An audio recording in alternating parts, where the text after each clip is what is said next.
Rodney, you'll be thrilled. I think I've got it set for all three. Uh, Yes. yeah, boxes up at once. Rodney gets direct feedback so you know how Zoom you can either show like everything or you can have it like flip between the dominant or Yeah. talker. Like people don't like it when we have the main person talking at a given point is the main thing. So I made sure that I was meeting Rodney's expectations on that. So I Um, get lots of feedback about the podcast. I've never had anybody comment on the visuals on it. That's me, man. that's all It you? drives me nuts. Yeah, I don't know right. why I'm bothering then. Oh man, I had to go into settings and everything. It was Yeah, terrible. yeah, I mean, but it wasn't the whole audience asking for Rodney, more of no, Rodney's actually, voice. Can you pin Rodney to the front? Yeah. yeah. I think if you took a poll, it'd be like, yeah, Les Rodney's good. That's I'll right. take that. You know, 50. Um, Man, my phone told me this morning I've been a lazy son of a, I haven't, it's like you've got a bad trend in workouts. I was like, you know what? You're right. I've What are you been, using? well, it's just the Apple. It's just like, hey, you're not working out, man, for about 4 weeks. And I was like, yeah, you're right. I've been real lazy. Yeah, I That's why I work out can't with get a it. smartwatch. It's like just a constant stream of bad news. That's right. I feel like I get my butt kicked enough in the rest of my life that I don't need like a new source of that. Exactly. I wore one for a while and I was like, it just always told me bad news. That's right. Like, hey, you're not walking enough. I got a guy that I work out with every morning that he wears some kind of watch. I don't know what it is, but it's got it's called like recharge on it. So it's like paying attention. Hey, you worked out this hard, Oh, so you yeah. need to rest, right? So it's like a battery thing. It's like always on 5% for him. And when we get done with the workout, it says you need to rest for like I think the other day it told him he needed to rest for 72 hours after our workout. I'm like, that's not helpful either. It's like the opposite of what we need. I would like that watch actually. I, I mean, the more I've dug into this stuff, I certainly do a bad, like when I am doing a good job working out, I think I do a bad job of resting. Also, I think resting is flexible, right? It's like, there's resting and then there's resting. And I think what it means is like, don't go be doing 400-pound squats tomorrow. Like maybe Right. jog. I I think know that's it what the doesn't rest mean means. 8 hours of Netflix. It definitely doesn't mean sit on your ass for 8 hours of Yeah. Netflix. That's right. Or 12 or 16. Yeah. Yeah. Um, Yeah, I've kind of uh, been. I like cardio. Like, and I don't like cardio. Let's be clear. I don't like cardio. But on my rest days, I kind of force myself to do either the rower or the bike. I know you're kind of a bike guy, right, Gabe? yeah, I mean, I've got my Peloton. I mean, I don't even know how many miles on that thing at this point. For me, it's been a great investment. The problem is starting the new job. They just Oh, totally threw off routine. We started because the new job and school started the same day, literally. And like, I feel like the whole family's just been tired ever since. yeah. And I really don't like working out in the evening because it makes it hard for me to sleep. And so, yeah, we should introduce Ben, you Yeah. know, while we're talking. Good morning. Good morning, Ben Brame. Excited to have you on the show, man. Thanks for coming. I know you're super excited about an unstructured conversation around agriculture in general, right? Bring it on. Good That's deal. all right. Yeah. So I'm good. A little bit about Ben. Ben and I met, I would say, 7 years ago now. I happened to be speaking at it was an ag tech kind of conference over in Yeah. Indianapolis. Literally nobody came to watch my presentation, so I think there were 6 people in the crowd. Ben happened to be one of them, and after the chat, he came up and we just kind of talked a little bit. And man, I remember that day walking home. I think I told my wife that night, like, man, it was weird. I met this kid. She's like, how's the conference? I'm like, it was good. But I met this kid and like, man, we just think very similarly, right? Like there was some kind of connection there.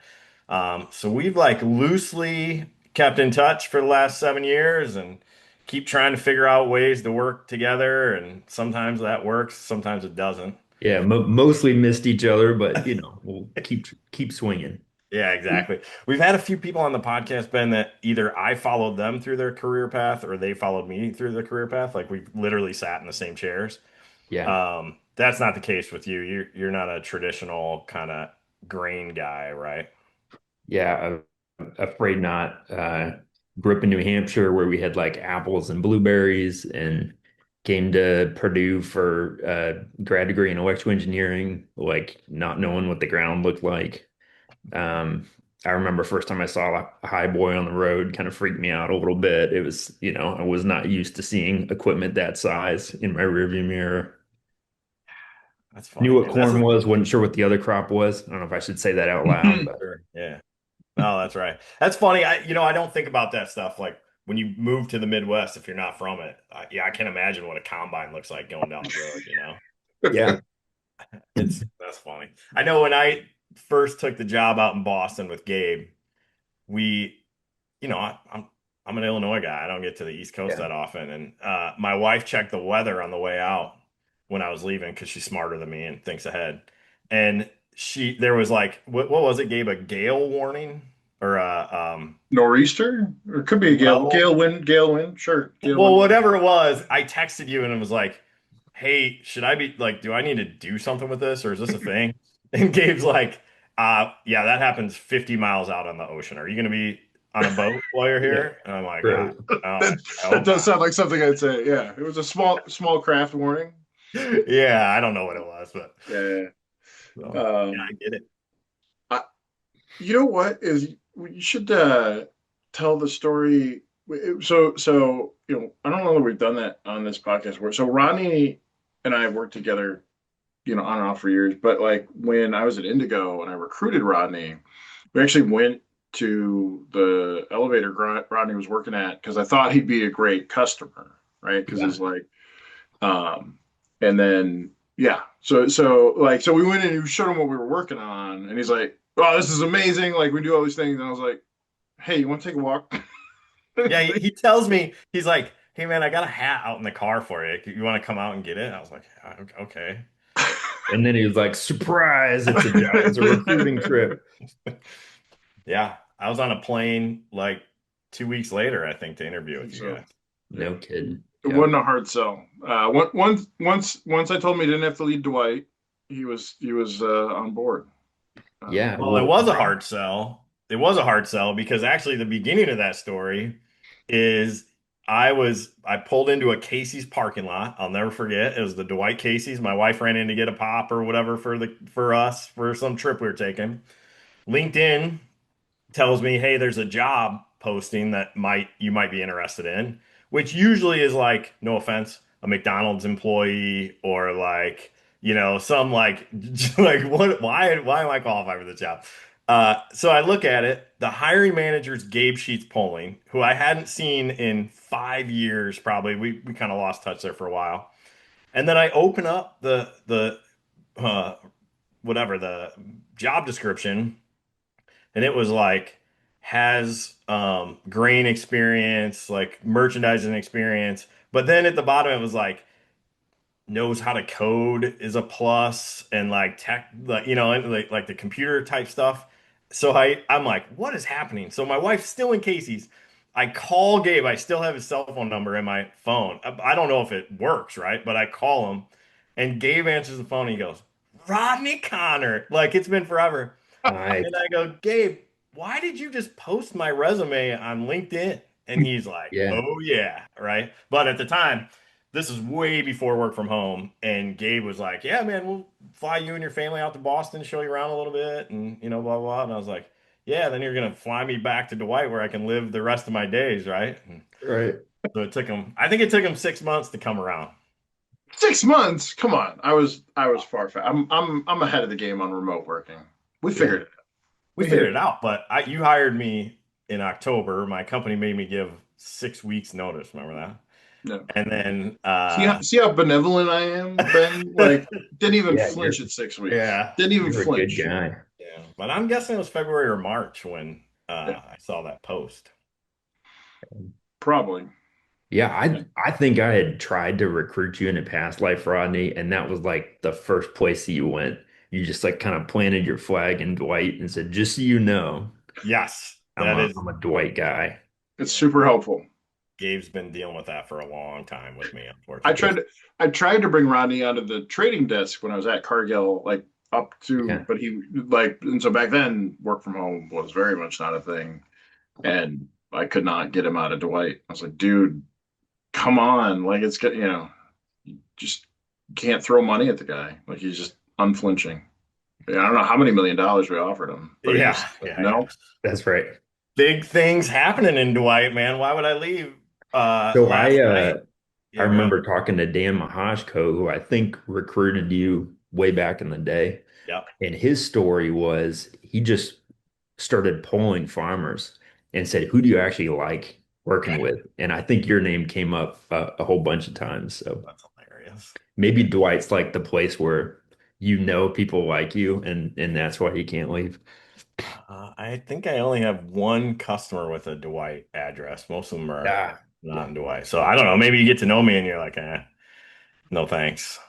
But anyway, Dwight Lady Trojans won the regional last night, beat Gardner. So going to sectionals for the first time in 25 years, I think. What is that? Basketball? Soccer? Sorry, volleyball. Volleyball. Yeah. Okay. And then also on Saturday, we're going down to Rushville for football playoffs. So we made the playoffs for the second year in a row. It's not something that happens in Dwight every day either. So big week, big high school yeah. week around here for my girls. It's like the Hickory of Illinois, Yeah. if you've seen Hoosiers. Yeah. I when I told my wife that so I'm from Minooka, Illinois, right? Not too far from Dwight. I told her like, yeah, I was like, they play, Friday nights, was playoff season, like we'd have a couple thousand people, you know, in the park or whatever, the stadium, called the stadium. Yeah. And she's like, what? She's Yeah. like, who? I was like, there's nothing else to do, dude. Like, it's fun. Yeah, what Yeah. are you gonna? Yeah, yeah. 40 degrees and rainy. Let's go watch some football for a Watch some couple. football. Yeah. Perfect football weather. I agree. Friday night Teenage lights. boys hit each other like over and over again. I loved it. Yeah. Oh man, it's great. Yeah. Uh, Uh, so hey, Ben, enough about me, man. So how's a guy like you end up in the ag space? Yeah, slipped, fell. Um, we so coming out of school, I enrolled in a direct PhD program. I kind of got the startup bug along the way. I think this was 2008. okay. And, doing startups was starting to get cool and they were starting to happen in the rest of the country. And, at the time, all the rage was Facebook and Twitter. They were growing like a weed. If you wanted to do something in a startup, it had to have a social component. And me and my buddy Zach, who like we're not social, and we kind of knew that, so we wanted to like build stuff that did stuff, But the problem with doing a B2B startup is, you have to know how to sell, you have to understand an industry, you gotta run the business, and we just wanted to build software. And so what we ended up doing, I kind of mastered out, and we started a company where we were like a CTO for hire. And so the idea was we take enough money to keep food on the table, but then take an equity stake.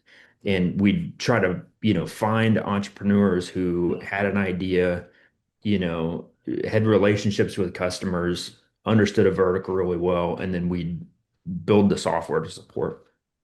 So one of those was an ag tech startup. It was actually a Purdue professor, Dr. Johnny Park, and he was the first person at Purdue in the engineering department, across all engineering, to be the primary investigator on a USDA grant. Purdue's a big ag school, it's a big engineering school, but there wasn't a lot of crosstalk between the two. And so he had gotten that grant and then kind of spun out a company. We were building the software for him, and then fast forward 3 or 4 years, we started wisening up a little bit. I think the idea at the beginning was we're taking stock in startups, so you want to diversify your risk away, right?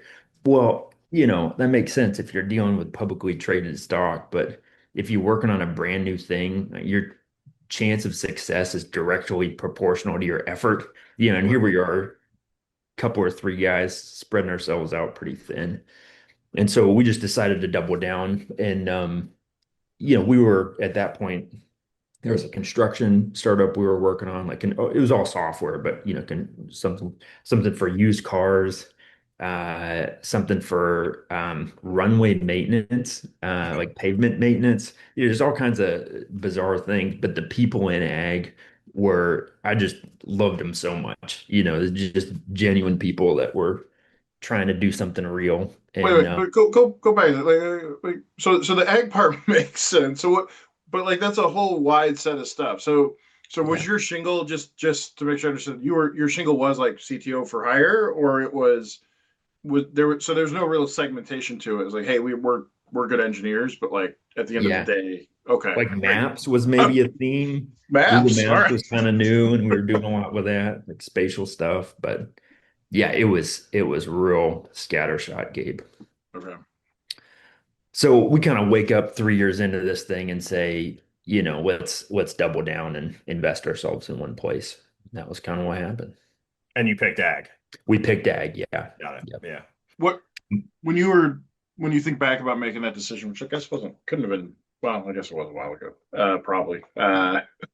What like why what so I mean you said you like is it you like the businesses better or was there something else you like Yeah, it was mostly about the people deal? driven. So part of it was the guy we were working for just had really good character, and the quality of the people that he was able to attract was higher than the other opportunities we had. But, you keep pulling the thread, and like if you're a software guy, the advice that you get on picking verticals to enter is, is it growing? Our sales cycle is short. Are people rich? That is not Yeah, agriculture. no. And so, at some point, I think you just gotta, I stayed because I really like the people. And at some point you just got to burn your boats and decide that you're an ag person and make peace with the market dynamics that maybe aren't ideal for software. Yeah, man, if you could figure out how to speed up that sales cycle for agriculture, that would be amazing. That would lead to a lot of innovation, I think. Yeah, I think it's more about just designing your company and your capital plan so that it works in the sales cycle that exists. I don't think the ag sales cycle is all that different from most B2B sales cycles like that are not just like transactional software, but anything's bigger. Like, but it's not as bad as like government stuff Yeah. Yeah, or education. or That's another one education. that's Yeah. tricky. But yeah, I mean, obviously compared to like stat, but whatever, just straight software. And somebody was talking to me the other day. I mean, the number gets thrown now around a lot about how OpenAI got to 100 million users faster than whatever. I feel like there's not a lot of data on how much those users are using it today. But I don't know. Well, I'll do Rodney's normal question. Ben, do you use much AI in what you're doing? I guess can you talk about what the work that you're doing today as a Yeah. starting? Like, what are you working on? What's got your attention? So since this is an ag podcast, I got to ask, are we talking about like artificial intelligence or avian influenza or artificial insemination? What's the topic Fair here? enough. I am talking about large language models based artificial intelligence, All right. I'm picking agents. up what you're putting down. Yeah. Yeah, we use it a ton. We like Claude and ChatGPT are probably our go-tos. It's super useful. It knows about a lot of stuff. But like, what's your normal work right now? Yeah, not. Yeah, so we Contango's a software company. We try to help cash market traders make better trades. I'll give you a 2-minute backstory. I was working in another company that was out of Brazil, and they were trying to help U.S. ag retail do a better job with logistics and operations. And so, I was helping them enter the US market. And one of the things that they did was they put GPS trackers on all kinds of equipment. So a lot of it was agronomy. So, sprayers and floaters and tender trucks and, tractors and combines and such. But some of it was hopper bottom trailers. And something that we started to see was that you got two trucks that are carrying the same thing. Maybe it's MAP or DAP or, bean meal or whatever. pass each other on County Road 600. And, intuitively, anytime that happens, like if it's a true commodity, something has gone wrong, right? Yeah. And so, the question we were asking is maybe the cash market's inefficient. So I started this company about 3 years ago to, answer that question. Is there opportunity to, do we move commodities more than we need to? And is there an opportunity to have kind of better freight logical trades? And yeah, that's what we've been doing ever since. Okay, so you didn't find the answer to that question was no, and it does run perfectly smoothly. Yeah. Okay. I've found Sorry, that sorry. saying that grain is inefficient, like People get real worked up puts about the people in commodity. the mood in which men burn witches. That's like a heretical thing to say. And it I, is low that's margin. I good. mean, All if you right. Yeah. compare, the margin versus the gross delivered cost, it's a low margin business. I don't dispute that, but Yeah, low margin, not high great. volume, right? Yeah, Yeah. right. It's Ben, funny. you're well. Yeah. So, we're not going to burn you. I think we're kind of yeah. So I think we're at a minimum sympathetic, if not empathetic, listeners to that discussion. Um. So okay. So you can't say there's inefficiency. How do you talk about it then? If you don't want to get burned, Oh, I'm asking to learn because I, so I work in ag today, like in a yeah, totally different segment, right? I'm in controlled environmental ag. It's yeah, shocking the number of similarities. At least I was surprised by how much overlap there is. But my new boss was like, "Hey, you were at Indigo. There's not much margin. That grain business seems like it runs really efficiently. I don't know what you yeah, guys thought you were doing, like, trying to drive some more efficiency into that market." And it's just like, you know, am I? You're growing lettuce, man, and you're yeah, talking to me about corn. Like, it's yeah. like It's I a don't even know where to different world. start. Yeah. Yeah. So how do you talk about it that doesn't cause people to want to throw things at you? Yeah. I mean, one thing I've learned is like no pitching. I am a computer programmer. I've never traded a position. And I think there was a moment for a few years, Monsanto buys climate, and all of a sudden all of this capital and tech talent from the coast start to paradrop into the Midwest. Hmm. And I think there was this attitude at the beginning that like we're gonna show you how to farm, you know? Oh, And definitely. I remember some dude from Climate, this would have been circa 14, but he was at Info Ag and he stands in front of a room of 300 farmers and he says, "We now understand your fields better than you do." Oh my God. And like I think there was just kind of that attitude of we're smart and we're gonna disrupt this and remake it in our own image. And so, I think a lot of it is the bedside manner of how we're talking to folks. And we just try to ask questions. I mean, one of the questions I mentioned, trucks passing each other. I'll ask an elevator, do you do any internal transfers? Like a really common way that two trucks pass each other is, one of your locations is plugged and the other one's got space, and you're bailing water, and you're passing the farmer that's hauling grain in. So is there opportunity for us to help you identify who those farmers are that are on the bubble and send them to the one where you got space? Or do you ever, we'll ask, how does farmer contract arbitrage go? Like a lot of times people are making the right trade, they just make it at different times. Hmm. And so, now trucks are passing each other. So, how good of a job do you think you do of picking up your opportunities to trade that bushel again? And and then the walls come down and the stories start coming out and you get on the same side of the ball. Yeah. So the thing back to when I first met Ben, what I picked up on real quick with Ben was he was never going to tell you how to run your business. He was going to ask a lot of questions and be super curious. Probably one of the most curious guys I ever met in my whole life. Um, Definitely a different Yeah. approach. Huh? Yeah, thanks for that. Yeah, definitely a different approach than a lot of what I saw in ag tech, for the last 15 years. Yeah, I think part of it was, ag tech. I think there's like this Silicon Valley venture capital playbook that makes sense in a lot of contexts. Like that playbook is not necessarily wrong if, you're trying to build LinkedIn and you're in an environment where the market opportunity is huge and you kind of have an unlimited number of prospective customers to test ideas on, and it's like a winner take all land grab situation. Like in that environment, the thing to do is you raise as much money as someone will give you, you grow as fast as you can, you don't worry about efficiency, and you kind of, beat on your chest and say, we're here to disrupt everything, Yeah. you know, join us. Yeah. And like that makes sense for LinkedIn. But then I think what happened was, everybody started to apply um, that playbook to agriculture.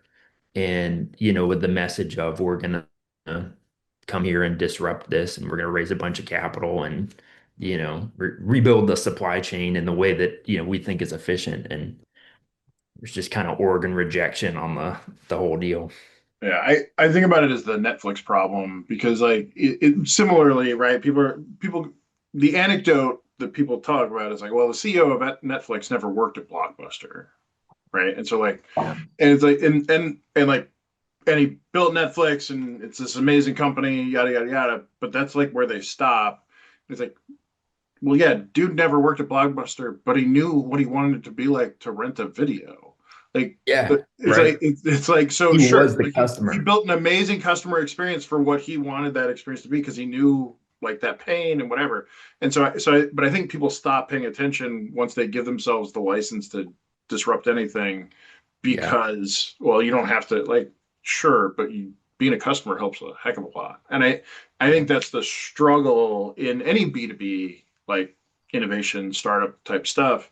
Like because the customer like we can pick on individual pieces of it, but a lot of times also that customer isn't there isn't a customer. Right? You yourself, even if Yeah. you come from ag, don't know the whole experience as that buying counterparty. Like you've probably got insights and views, but it's difficult to get the whole thing. We were when I was at Cargill, we were live that forced to learn like that wider set of things because the business we were in was Cargill risk management, Yeah. and we always joke because everybody wanted to be in risk management. There were so many risk managers at Cargill, like they were every business had risk management, but there was a business unit called Cargill Risk Management, and so we worked with all the commercial groups that had either their customers, like in the origination business, the farmer customers had grain exposure, but also Cargill's big business, commercial customers like a Coca-Cola or McDonald's and stuff like that. And so they weren't our customers, right? Like, so like they weren't, McDonald's wasn't our customer. It was a different group at Cargill. So we had to go learn all the time, like how do you inject yourself into that process and like understand. And so everybody thought we were super arrogant because I don't know. we were Yeah. we knew how to trade derivatives really, really well. Like Yeah. that shop Yeah. at Cargill was like a top tier shop. And so Yeah. we No knew doubt. our business really well. And so we would come in and say, like, well, we definitely know how to do this better than you do. Like that part, like, and so nobody like that, which is reasonable. But then the rest of it, we always had to learn, like, how do we go with you to connect? And I think, you know, Indigo's success or failure aside, I feel like that equipped me to be better at understanding. But I also like got frustrated over and over again because of people coming in and kind of doing what you're talking about, like Yeah. hey, we know how to do this better. Or what are you guys you're not using whatever code or whatever engine or Yeah. backend or platform, and yeah, Yeah. I mean, I think you're totally right. It's so software, you're modeling somebody's world. And if it's a world you're not from, like you better invite all the people that live in that world into the development process. Right. Yeah, plus I always thought like these ag tech companies, they come in and say like, "Oh, we're gonna, make this big hairy thing more efficient." I can't even come up with a thing right Yeah. now. And it's Right. like when you go talk to the farmer or, the industry in general, they're like, "Yeah, that's fine, but really what I need is like can you just help me manage what I'm doing tomorrow? Like Yeah, every right. morning I wake up and the world's a disaster. Don't try to Right. fix what's happening 6 months from now. I want to know what's happening today. Yeah. Yeah. Yeah. At this point, I think like big, hairy, audacious goals could curdle milk. It's just not super well received after all of us living through the last 10 years. Yeah. So Ben, what are you working on figuratively today that kind of gets you excited about getting up in the morning? Yeah. So it's a our process was we took a year and we just listened. So we had 200 conversations with cash market traders and, fertilizer and feed and ag energy and just kind of across agriculture, some outside of agriculture, and kind of validated that everybody, has some of the same problems. And so then at the end of that first year, we decided we were going to focus on grain, kind of the country elevator system and processors is the place we're going to start. One of our core values is a quote from Ron Swanson. He says, whole ass one thing, so we're trying to be very purposeful about what we sit on. I said that 3 times on Wednesday. Is that right? Okay. Absolutely, yeah. Uh, Nice. Ron Swanson is a Manuka guy, He right? is a Yeah. Manuka guy. So Yeah. so Nick Offerman, Yeah. so Nick's younger brother Matt and I played football together at Manuka. Yeah. So I No saw Nick kidding. at like do a play or two up in Chicago. Yeah, Matt's I think still around Manuka somewhere. Okay. Yeah. Oh, Um, that's cool. yeah. Yeah. His dad was my eighth grade social study teacher, Mr. How Offerman. about that? Yeah, Mr. Offerman. Mr. Offerman.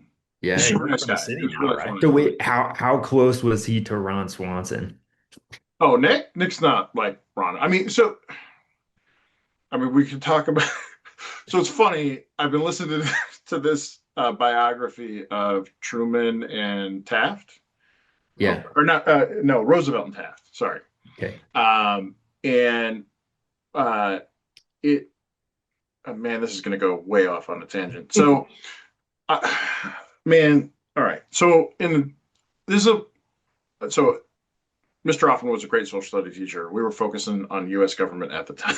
But, Yeah. but Manuka Community High School, I did not get the best education in American history. We'll just leave it at that. So like I start listening to some just listening to some of the stuff. So this is but what I didn't realize was like how much Roosevelt I think kind of set the tone for like what we think about, or at least what the rest of the world thinks about as like an American, right? Yeah. So Huh. like because he was like super like athletic and like into outdoorsy stuff, right? Rough Riders, all that kind of stuff.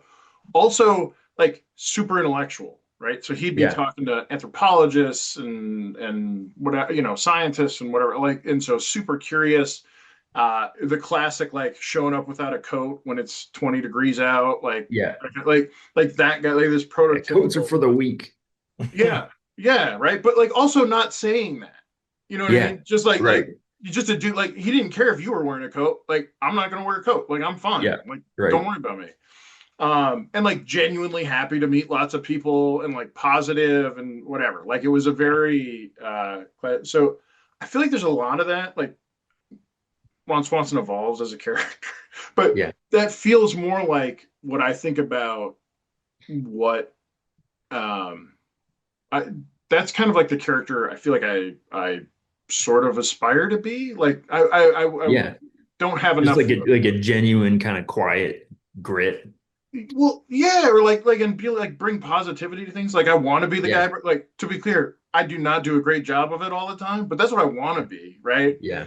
And like I certainly think about Matt that way, Matt Offerman, and I think that, my little few interactions with Nick, I would say, are similar. But I think that's also like just super typical. Like most of the folks, I mean, well, Rodney, you're in Dwight. I mean, I assume like there's a lot of folks that are kind of like that, right? Like they want to be the one bringing positive, don't really give a shit what you're doing, like, and they want to do what they're doing, and they're actually really curious about a whole bunch of things, like and that kind of thing. And so I think that general sentiment, like it bums me out because I feel like we've lost a lot of it because of the internet, Yeah.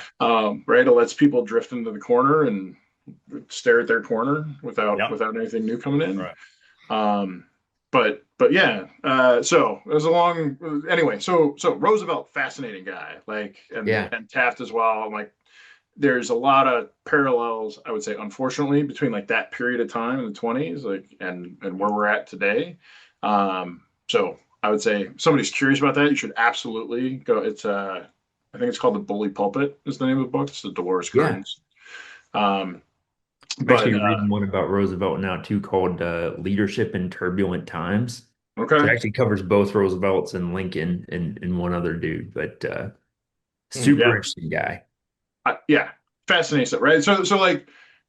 Like I was just kind of like hungry for another piece of American history, and so I that happened to be, but it was like I was surprised by how parallel 100 years ago is to now, kind of Yeah. thing.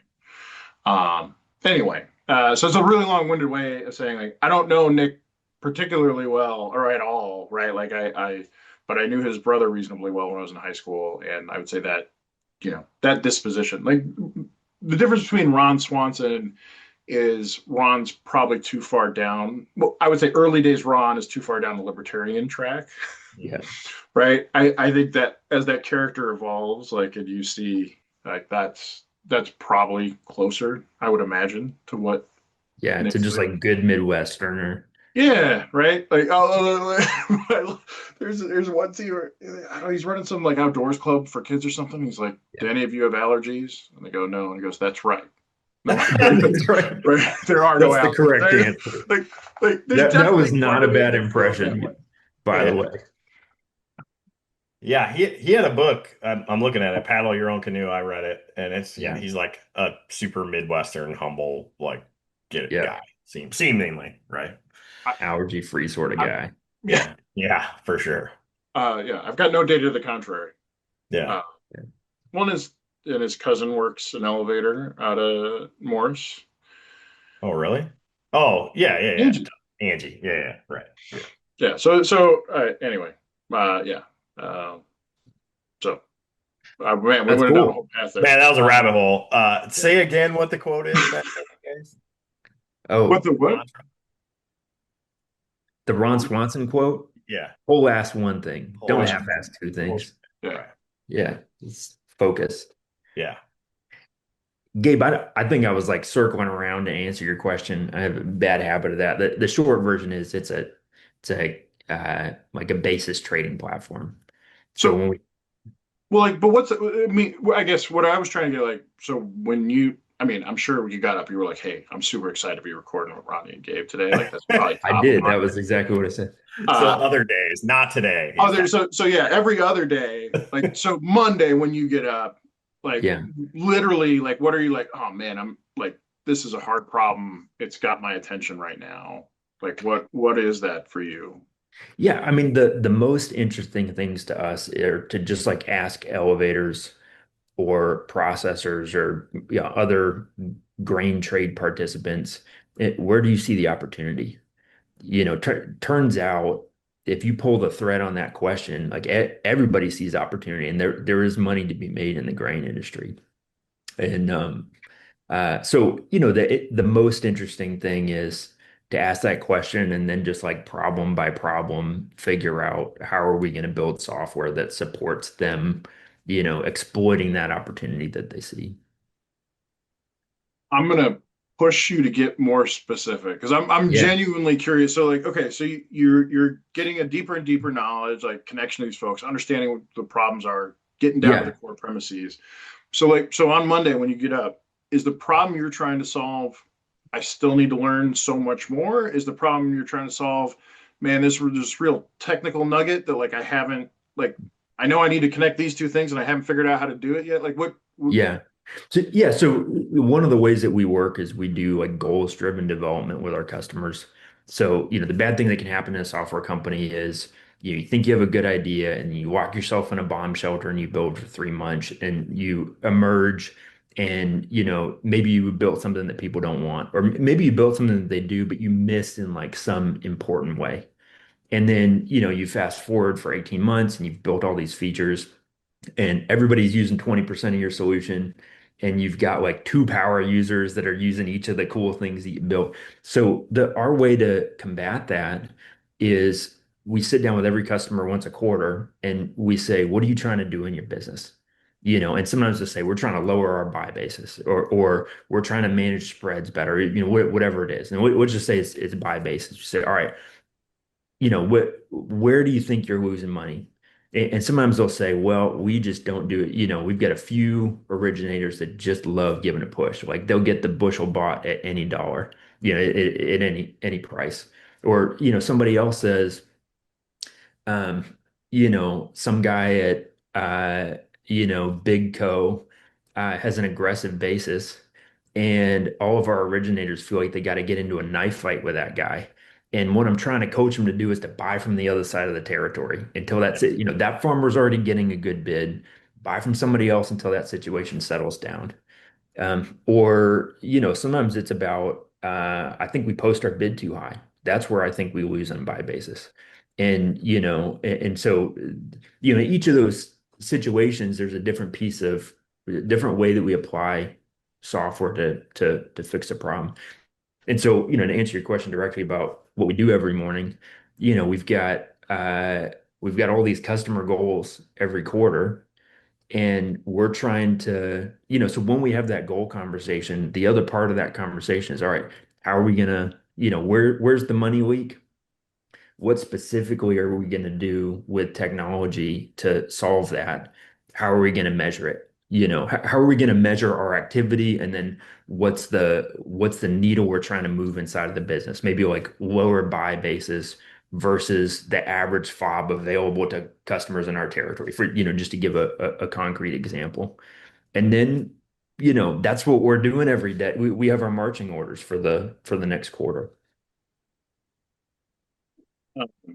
What what's the hardest one of those customer problems you're working on right now that you can talk about?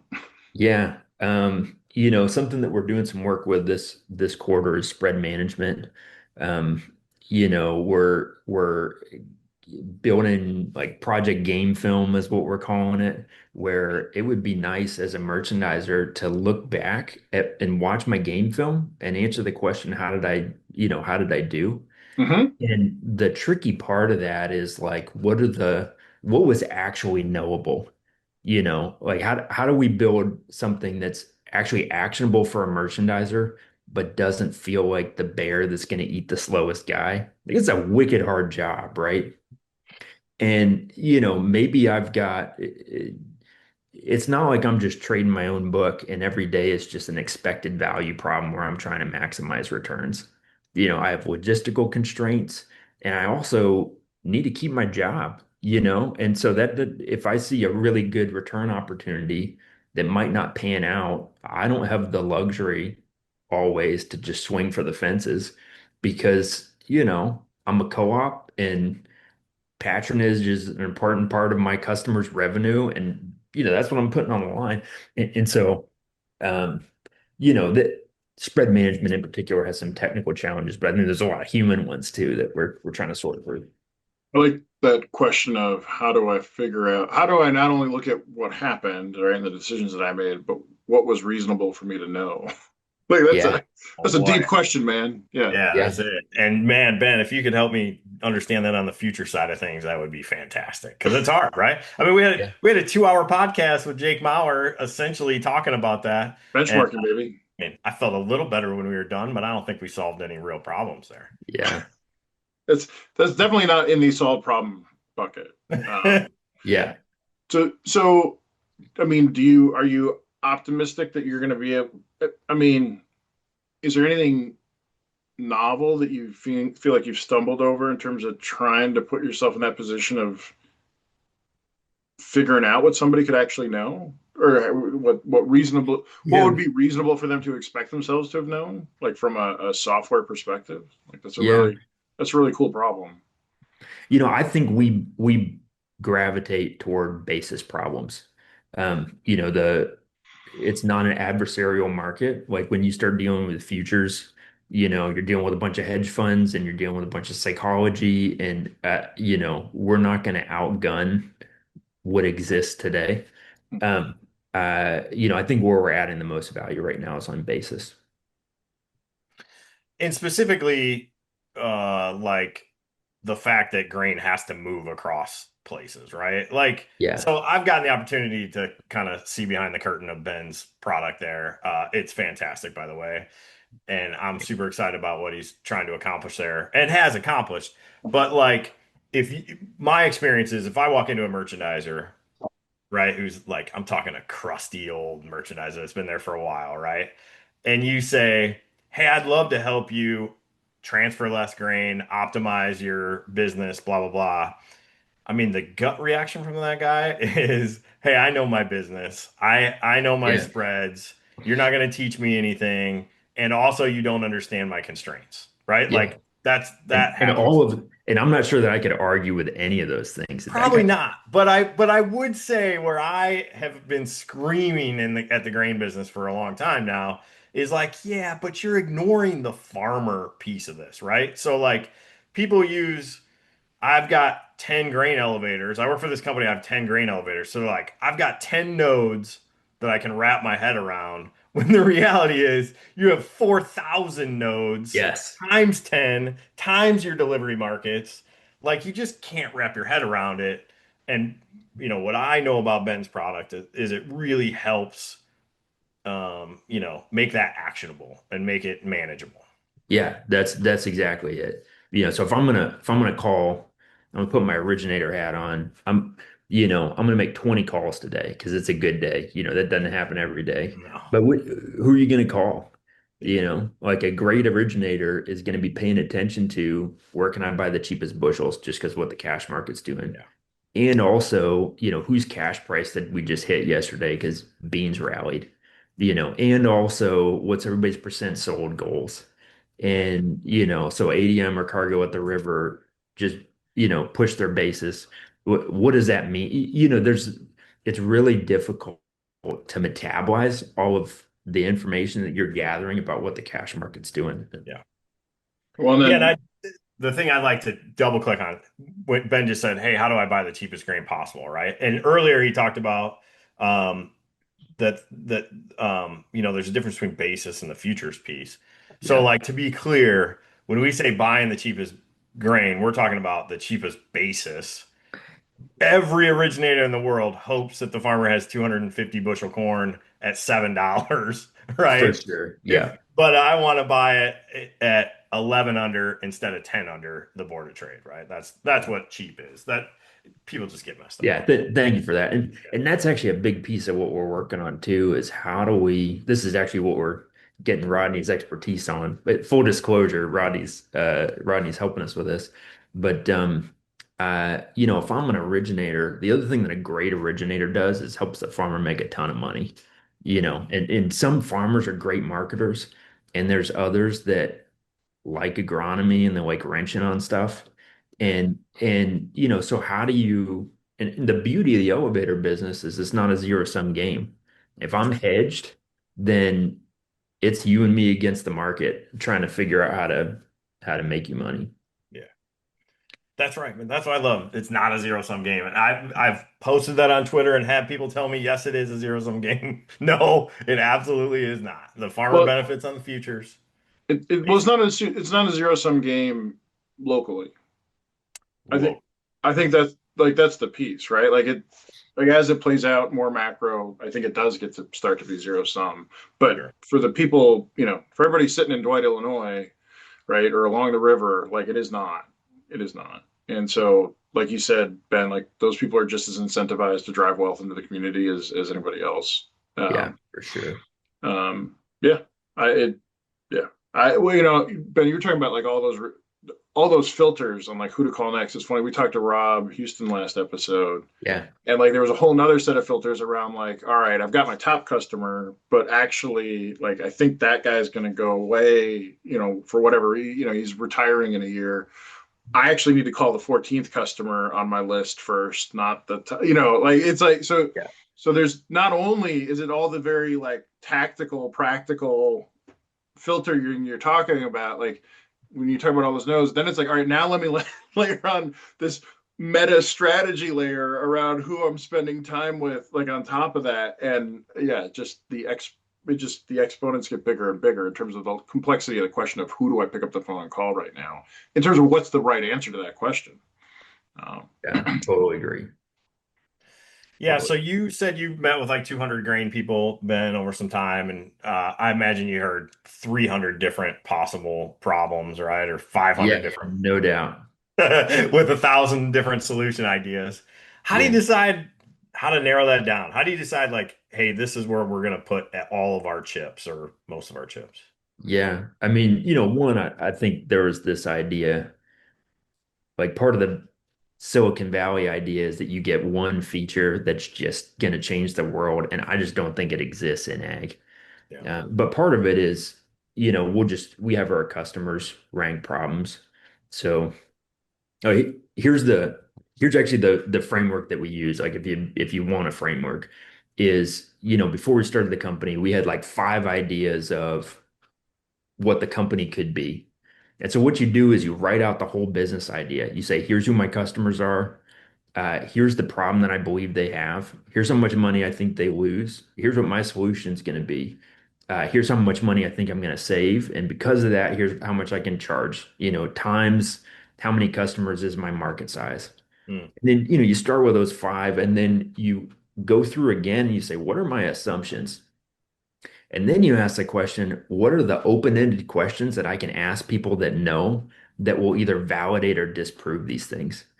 And then you just start talking to people and you ask the dumb questions, and through, blunt trauma over time, you start like, okay, that business is a failure, and you've done it without writing a single line of code, which is awesome, right? And if you kind of iterate on that process, eventually you end up with um, a business that at least works on paper. And then you do something similar with, you iterate in designs and then you iterate in code. But in general, you want a pretty clear idea of how you're going to create value. And then you just validate or disprove that as cheaply as possible through conversations, then designs, then code, then, a business. Yeah. And how do you keep these potential customers from feeling like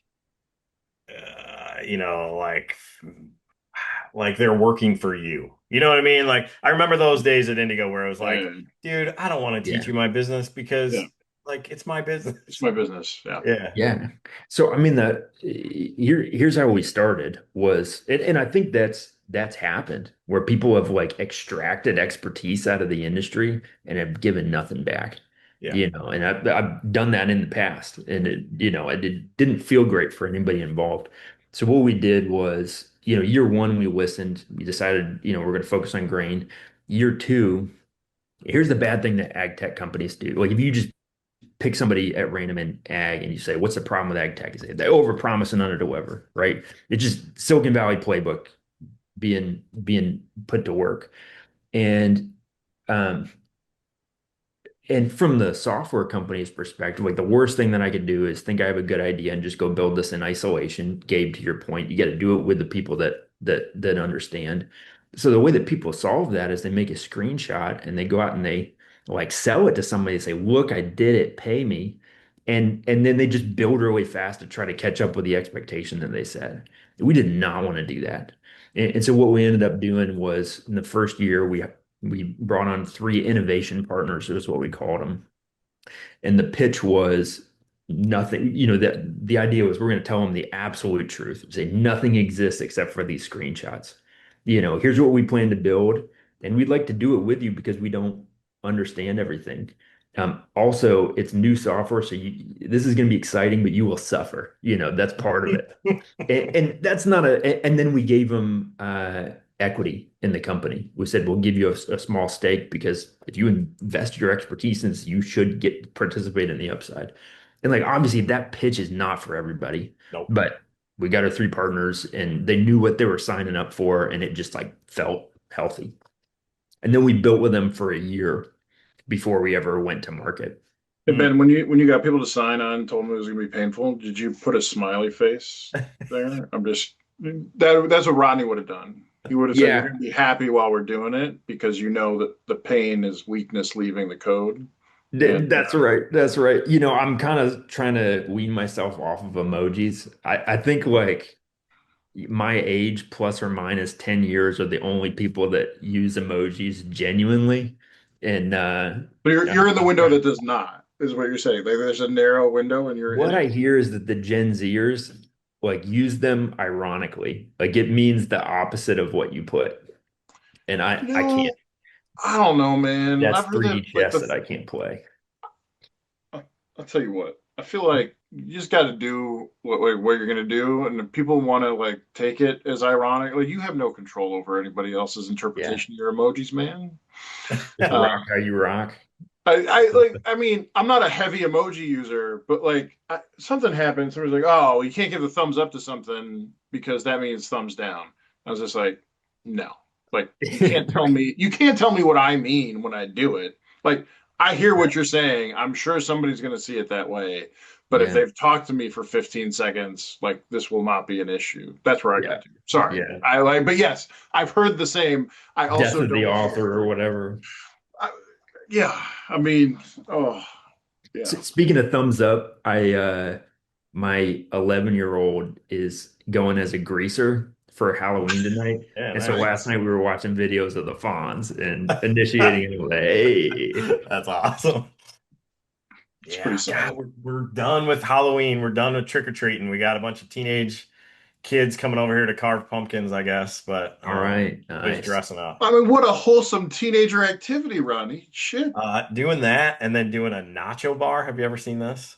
No, So but it sounds great. You had me a Yeah, we're nacho. coming. I'll send you a picture, but essentially we take our kitchen counter, we have like an island, and we do use tinfoil. If you see it on TikTok, they don't use tinfoil, but we just can't do that. But anyway, you take tinfoil and cover it, and then you just fill the whole table with chips and top it with everything for nachos. So there's no plates, no nothing. Oh Everybody man. just kind of hangs out So you and just eats dump off this. everything on the actual It's Oh, so that's much great. fun. Yeah. We did That it. sounds all We right. did it on a family trip. There was like 25 of us on the trip.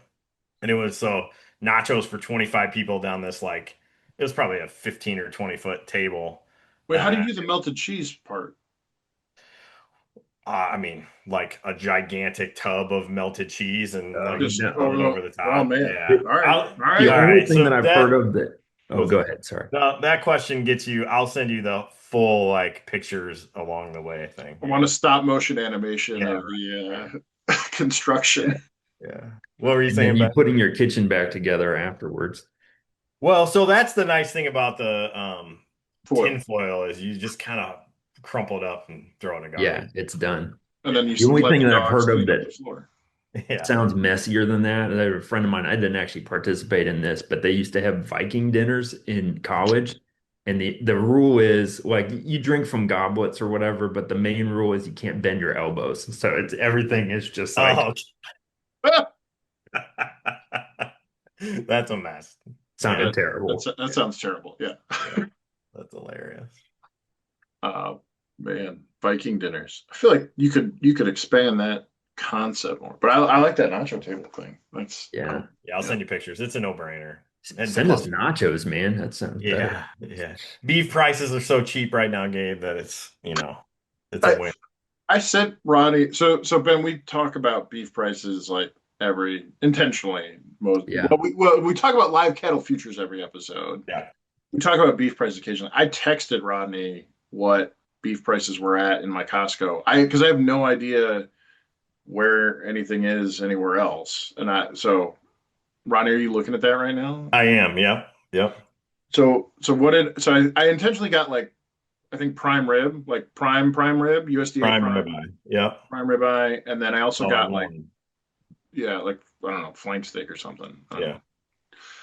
But prime ribeye was like $30 a pound. 28. Yeah. Yeah. Yeah. Where do you know what it's at for you, Ben, around you? I don't. Yeah, you're talking to the wrong guy. I can Okay, probably that's tell all you right. hamburger prices. Rodney would have seen that and then kept on moving. We did not buy any ribeye. Like I think my wife bought like a big piece of beef, but like Yeah. yeah, um, Yeah, we're out of the beef market. We're yeah, pork and chicken only, unfortunately. Except tonight, we're gonna have some ground beef. We still have a little bit of no problem. we get a quarter beef every year, so we got some of that left over. Nice. My Yeah. brother-in-law last night, he texted the family Facebook group chat that he's having beef burgers. And it's not because of price, it's because he lives in Laramie, Wyoming, and you have to specify which red meat you're making burgers out of. Oh, Out of really? the, 8 to 10 options of things that you can kill and make burgers out of. Yeah, that's awesome. Um, so I guess I'll use this too. Should we start talking about markets a little bit? Ben didn't want to. Ben, he doesn't want to share his position. He says he's going to retire on an island soon. Like That's the right. software thing is just a hobby for him. Yeah, that's That's right. right. But I'll pull up the live cattle. Man, I got a lot of thoughts there. I, I'm also going to say, like, we don't normally introduce it. I'll say Snap not getting funded is absolute horseshit. Uh, like that whole Snap thing, just so we're all clear. What is? Oh, yeah, Snap, yeah, Snap. yeah. Snap default. It's Yeah, insane to me that that is not like I know government shutdown. Like, I mean, that it's driving me That insane. seems dangerous. It is tomorrow's the day, right? tomorrow, November 1st. Yeah. Dude, Uh, yeah, I agree. I mean, I would say locally, we're feeling that locally for sure. We yeah, have like this it's micro food. everywhere. Yeah, I'm sure it is. Yeah, yeah. We have this food pantry, this micro food pantry where I think people in Dwight do a pretty good job of keeping it stocked all the time. And man, this week it has been empty, empty, full, empty, full, empty, full. It's terrifying, actually. Yeah. Uh, yeah. So, like, yeah. Uh, I guess that's all I'll say on that. It's horseshit. Where was I? I've got live cattle up here. I got to switch it to the weekly. So we're looking at the same thing. Yeah. Oh, dang. Yeah, Okay. big setback. Yeah.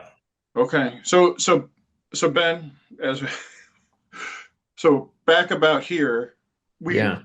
I was like, after talking to some folks, right? Like, I was like, oh man, cattle's huge bubble market. Like I hadn't been paying attention. Somebody brought it up to me, Nate Roberts, who we had on the podcast, and like it just looked suspect. Taking And a that was step probably back, record high prices back then, right? yeah, oh yeah, yeah. Right. So like this would have been the record high here. This would have been the record high here. This would have been the record high here, and so forth.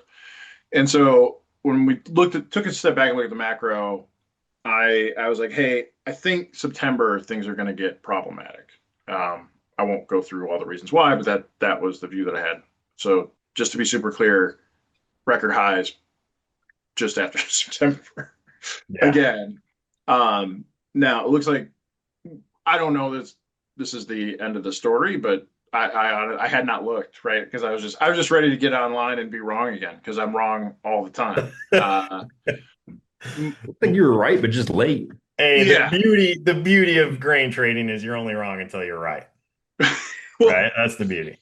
yeah, yeah. Well, and what's crazy to me is the fundamentals for cattle prices have gotten worse. Like what meaning the supply, right? Like droughts continuing, like weather's not helping, broadly speaking, not just the drought. And so but obviously the Argentine import is not going to help things. And so the concern here, Ben, from a macro perspective, is cattle is so one, it's a bellwether because it's a premium protein. So like Rodney said, he's a pork and chicken house. I mean, we're mostly chicken here these days, and so it tells you kind of how people are spending. And then the other thing is it's a massive piece of the consumption puzzle for for grain in the U.S. And Yeah, so when we right. start to see basically finished cattle going down in value, that's going to decrease usage of corn, which I guess we did grow some corn this year. Um, Yeah. uh, Perhaps a record amount. so we'll pull that up. I think yeah. So this is December corn. God, we only got about another 2-3 weeks of looking at these corn, Yeah, Rodney. just about done. That says pit corn. I didn't know that was still a thing. What's up with that label? You got the right. Uh, yeah, that's why the price is so weird. Like it's not smooth. I pulled up the wrong thing. Uh, So Uh, rookie question here. I'm asking something above my pay grade, but I've heard that the cattle market will lead the corn market by like 18 months because of, you know, how long it takes to fill pipeline. Is that true? Has anybody validated that? Well, it will lead. I don't know that I've heard that. Like, so cattle's weird, not weird. Cattle's very different in terms of how it behaves from corn. So cattle tends to run in probably 2 to 3 year cycles generally. We've had this really long run up that's been unusual, and it's that's what's made it very bubbly. Like just from a again from a generic market perspective, um, like the corn market supply is strange because it's generally refreshed every year, right? Everybody's making a decision. On one hand, cattle's a lot harder to like. So if the herd's taking a big hit, like it's hard to rebuild it over Yeah. time. Yeah. At the same time, like smaller changes, like those sort like so for small changes in supply and demand, they're far more reactive, right? Because they're Yeah. Yeah. refreshing more frequently. Yeah. So corn probably deals with the bigger changes better because you can have a massive shift in acres, but they get Okay. that decision gets made once a year, Yeah. and with cattle it becomes more strategic. Yep. Kind of more shots on goal. Yeah, and but they also can't change. Like if you're running a cow calf operation, you can't suddenly change to pigs, right? Like that's Yeah. not a swap you can make, and so Right. you're stuck with it. Whereas with obviously you can swap out corn, beans, or and as you head further south, other crops as well. Um, all right. We're on the weekly, Rodney. Look at that, 4:30. I can't believe you told all those guys to sell at 390, Rodney. Yeah, rough year. So, you know, the high back there just under 480 back in February is what we're kind of using as the high for this crop here. So, And if you're obviously, not first, you're last. what's it? Yeah, exactly. So been in a pretty steady downward trend, but the government shut down here October 3rd. Yep. And it's funny when that happens, for whatever reason, commodities tend to rally a little bit. So it's kind of a bullish thing. I don't know why. I don't know. You'd probably have some thoughts on that. Why is market rally when government I shut down? don't know. But that's weird. I would have thought I mean, so a generically commodities would rally either because they suddenly become hoarded or something, or like are there supply concerns? I guess it's probably harder to move stuff around, right? If the government shut down, everything moves slower. I think I it's don't easier to move grain around if the government's not in the way. I haven't heard anybody say, "Man, I wish the government was here to make this more efficient." I, Yeah. I'm There's more Ron thinking about Swanson. like at the port. Yeah, that's right. Yeah, Swanson loves it. Yeah, Yeah, but like at the port, right? It's going to be harder to export. It's going to be harder to bring things could in. be. I mean, like generally, if you see all commodities rally, that's an inflationary pressure, right? You would Yeah. expect to see inflation. I am not smart enough on government shutdowns to know the impact on inflation. I guess I'm surprised it's an inflationary impact, but maybe that's what's happening. Um, yeah. I Yeah. don't know. So, a couple things going on here. So, really, I view right now corn as following soybeans. So, I don't know if you saw the announcement on I um, did China. Sunday Yeah. that we went from zero soybeans sold to China to, potentially 12 million metric tons is I think what they agreed to. So, the balance sheet, the U.S. balance sheet for soybeans has been really reliant on some exports to China, like significant exports to China, not necessarily record exports, Hmm. but significant. And they were 000, I'm sure, as mostly a negotiating tactic because we were actually, even with the tariffs, we were cheaper than Brazil soybeans because it's our fall, it's Brazil's, Yeah. high essentially. So we've been cheaper. China's been holding off on making purchases. So what's been interesting is since the government shut down, a lot of rumors about China actually buying grain from the US while the government shut down, and we can't report on it, which is Hmm. interesting. And like seems right. And so uh then they just actually like officially bought two or three cargoes from the US here on Monday. So that like immediately shifted the market to say, hey, this is a more confident in the balance sheet we have already, right? Where I worry about this is I'm watching a lot of farmers get super bowled up here because like, oh, China, they're coming, they're going to buy, and anytime you say 25 million metric tons, it just sounds like a lot, right? Yeah, Mostly but because it's nobody knows what the hell a metric ton is, right? Or no farmer does for sure. true. I don't pretend to know what a metric ton is. Turns out it's like 36 bushel is 1 metric ton, Yeah, right? it's the tunnies. That Tonnies. Yeah, it's like the that's extra. Yeah. yeah, what I used to cover Canada, right? Because Canada does everything in metric tons, and so it was always funny because we're dumb that TONNES was tons. That's a metric ton. So we would call them tunnies because Canadians they got the loonies, the toonies. That's their That's $1, great. $2 coin, and they tunnies. Attorneys. Yeah. To be clear, the Canadians don't call them tunnies. Just the idiots on the trading desk that I was on. The Or U.S. I, idiots. I was one of them. Yeah. Yeah, but it was a helpful way to remember metric ton versus, uh, I guess, imperial ton. Anyway, And it's a yeah, different Short and time. conversion. Short There's a time. different conversion. what's that, Ronnie? There's a different conversion for that. Yeah, there is. Imperial ton and metric ton. Yeah. Yeah, well, because an imperial ton's 2,000 pounds, and a metric ton's 1,000 kilograms. Got it.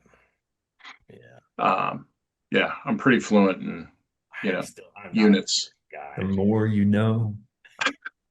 So it's interesting you talking about corn. I mean, but like the corn move isn't this dramatic, right? Like this is a pretty big pop. So that I mean that tells me that feels like a more strategic, like, oh, if beans are going up, are we're not going to plant as many acres of corn next year, kind of thing. Is that what we're I mean, going it's with?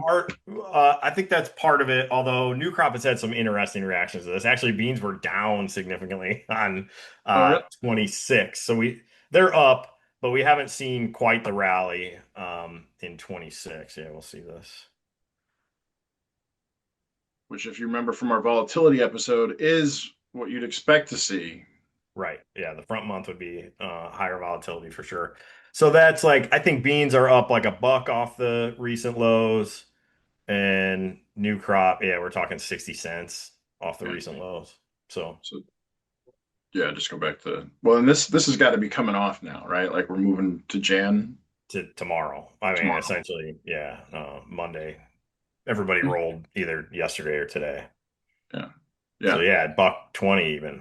So Ben, when we had Jake on, like we were trying to say, like, this is my snarky if you're not first, you're last comment. When Ronnie, I'll go back to the corn, right?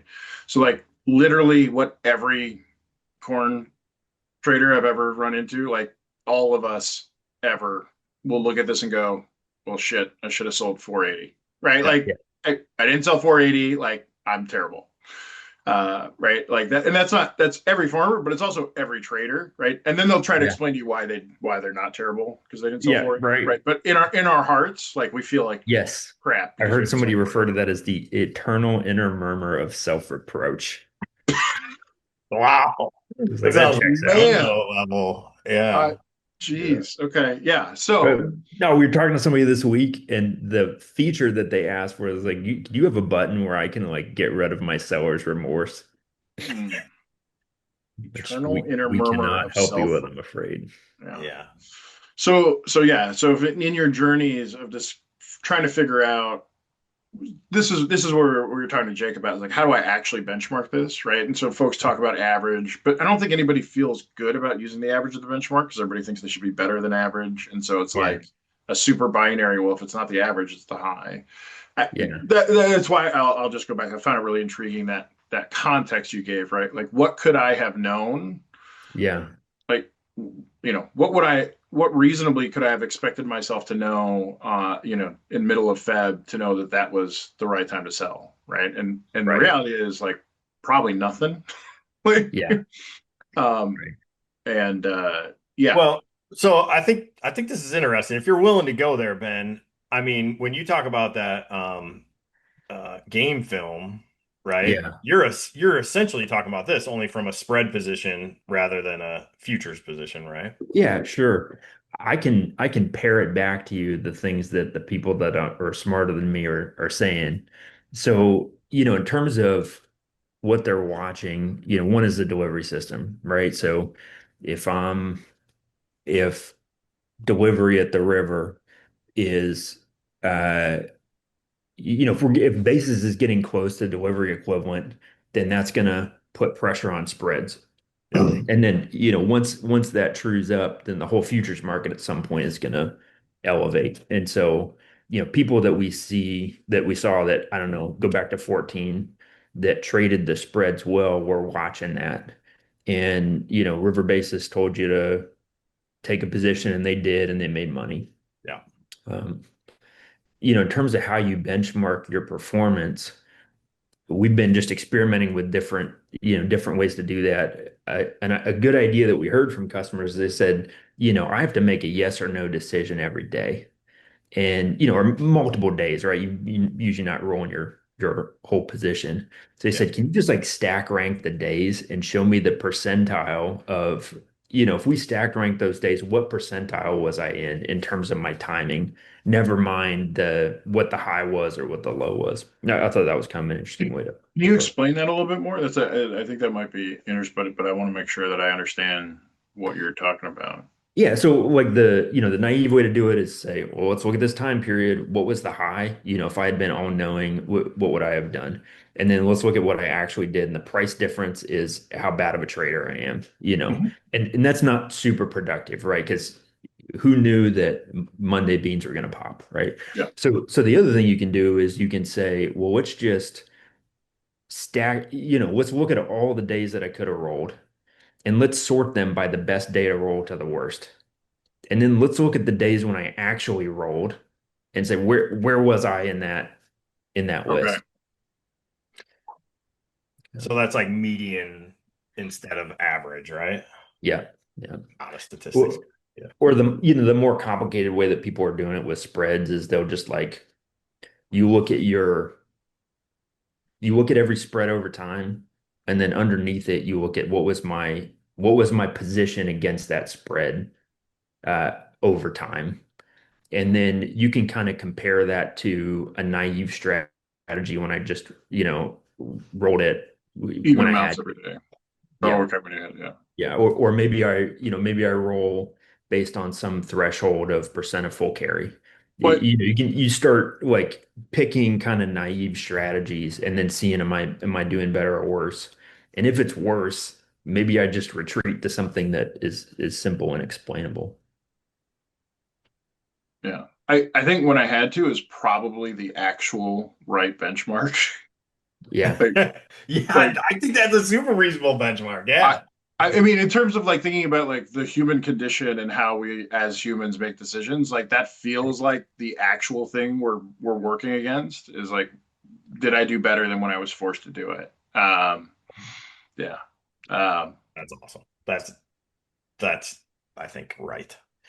so uh Ben, any closing thoughts? Anything you want to make sure where if somebody wants to talk to you to get your help on what was it the I'm not going to get the phrase right like quieting the I don't know The eternal inner murmur of I can't even remember now. yeah But just eternal self-flagellating in general. self I can't yeah help you with that. self criticism I don't yeah Yeah, self doubt right. Yeah, what get a yeah therapist. That's gonna yeah be more oh good useful. therapy okay so you guys don't offer the therapy piece okay No. if they if they're not trying to solve their internal criticism, but like trying to figure out how to benchmark stuff or not have trucks cross, how do Yeah. folks get a hold of you? Sure. Just Ben at contango.live. Our website's contango.live. We're pretty easy to get a hold of. There's a number you can call us. I'll pick up. Uh, there's an email. Um, Cool. Rodney, Yeah. any final thoughts from you? Only thing I'd update you, man, corn, soybean harvest is over up here for sure. Corn harvest, I'd call it like 90%. Some farmer's gonna be mad at me for saying that because he's got 3 weeks left to go, But certainly every day for the last 2 weeks, guys have been finishing up. Has some Um, rain come in so that the fire risk is a lot lower? Or are you still pretty so dry? we did get some rain to lower that fire risk, but it didn't keep us out of the field. We're literally in the middle of a drought here. So we got that rain that like calmed everything down a little bit. And then the next day, guys were going, and I don't know, we maybe had a day or two here where they didn't go because of rain. It's funny, I was just talking to a guy yesterday, And normally when you get this time of year, guys are like doing everything they can to finish up, right? Like begging for elevators to stay open late or like, all those things. I Hmm. talked to a guy yesterday and he's like, yeah, we're gonna catch the Illinois game on Saturday, and we're gonna take Sunday off. Like they just need a break, right? Like a lot of times you get that break naturally.